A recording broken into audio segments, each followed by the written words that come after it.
Okay, let's talk about cryptocurrency. So I've only been doing this stuff for about 2 weeks now, and I'm just giving you what I've learned and what my knowledge is. So don't expect an expert explanation. I'm also a dummy. I'm just giving you what I've learned so far. So yeah, let's get right into it. So let's first answer the question, what the hell is cryptocurrency?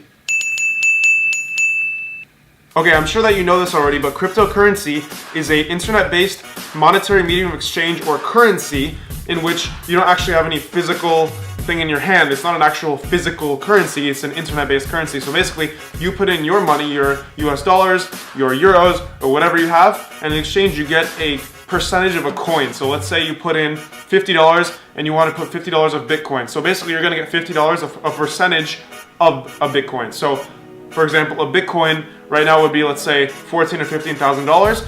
If you put in $50 of US dollars, you're gonna get a percentage of Bitcoin. So that's basically what you're getting. But to go a little bit more in depth, cryptocurrencies are stored in things called blockchains, which are encrypted. So because they are encrypted, there's really no methods of fraud when it comes to cryptocurrencies. It's a pretty safe investment. If you put your money into it, you're not really at risk for any type of fraud. That's basically what it means when it's encrypted. Okay, so you might be wondering, why should I care? You should care because cryptocurrencies are a new form of currency that are a step into the future and maybe one day compete with things like US dollars and euros. I put quotes on new because cryptocurrencies have been around for quite some time, but have only really been gaining a lot of traction recently. Things like Bitcoin have been around for quite some time, but recently, in the last 6 months or so, cryptocurrencies have been on the news and people have been talking about it and it's been blowing up. Okay, listen, so as great as the hype around cryptocurrency is, cryptocurrencies have a lot of advantages for the future because there's so many of them around right now. There's a huge spectrum of different coins, like for example, the big ones are Bitcoin, Litecoin, Ethereum, Bitcoin Cash. Those are the 4 big ones, the 4 main ones.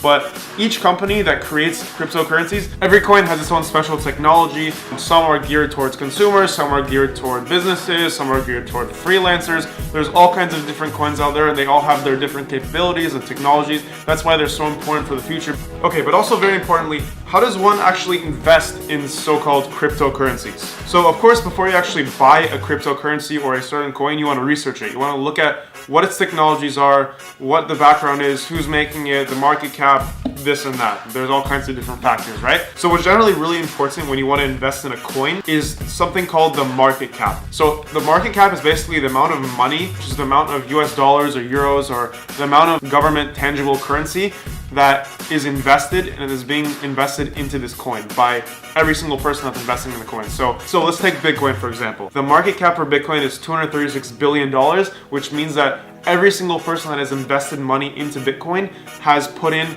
a total of 236 billion US dollars or euros or whatever. It gives you some idea that, oh yeah, okay, so this coin is actually legit, people want to get it, it's something that people may want to invest in. I'm not saying invest in Bitcoin, but I'm saying it's something people might think about investing because it has a really high market cap. So another important thing to look at is something called circulating supply, which is the amount of actual coin that is being bought or sold among everyone that's putting their money into it. So for example, the circulating supply for Bitcoin is 16 million Bitcoin, which in general will give the investor some insight. Okay, here's how much money is being circulated. It seems like this coin is popular because people are buying, people are selling. This is the amount of Bitcoin that's going around. And of course, before you actually want to invest in a coin, you might want to research it, see what it does, where it comes from, who makes it. You just want to look into it before you actually put your money down because who knows, it might be a bad coin, maybe it's not something worth your time, worth your money.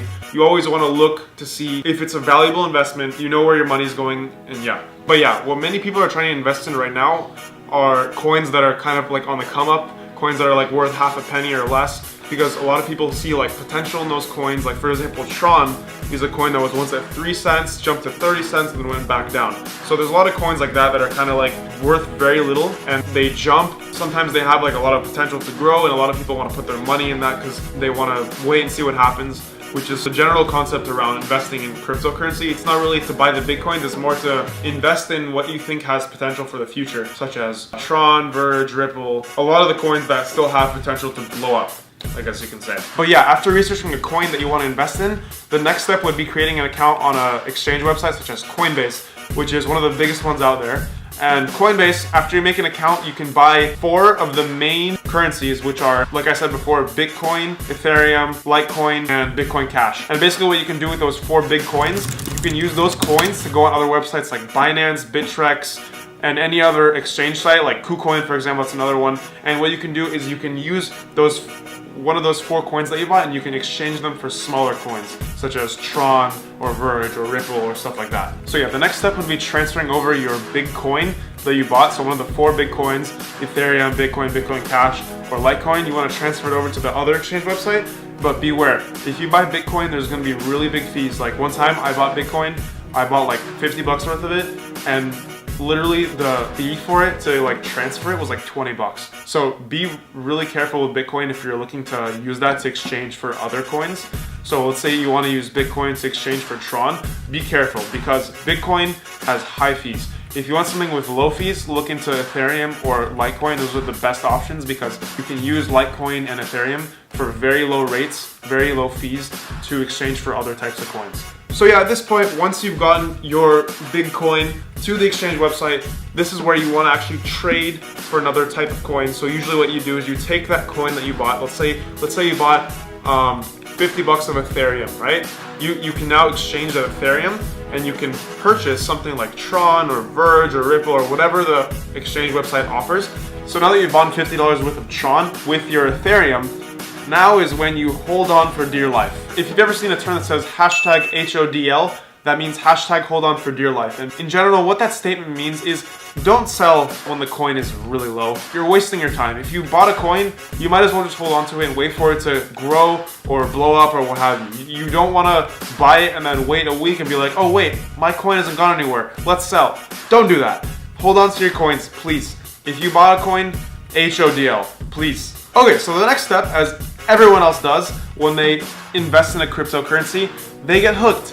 They start constantly checking their phones, checking Twitter, checking their accounts to see where their stocks are at, to see where their coins are at, how they're doing, yada, yada, yada. I can say this for example, when I purchased some Tron and some other coins, I got pretty hooked and I started checking every single day. I started looking at my phone, looking at my computer. Like I was always on Twitter, always like checking the stock to see if it was going up or down, what the hell was going on.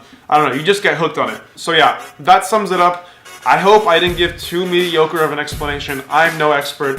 I just started doing this stuff and I'm pretty hooked on it myself. But if you want a better explanation, like a more expert explanation, there's definitely other more in-depth explanations, but I'm kind of just giving an overview of what it's about and all that stuff if you didn't know what it is. So yeah, I hope I kind of explained to you how it works. I kind of just scratched the surface. If that helped you, you're welcome. Thank you so much for watching and I will see you in the next video.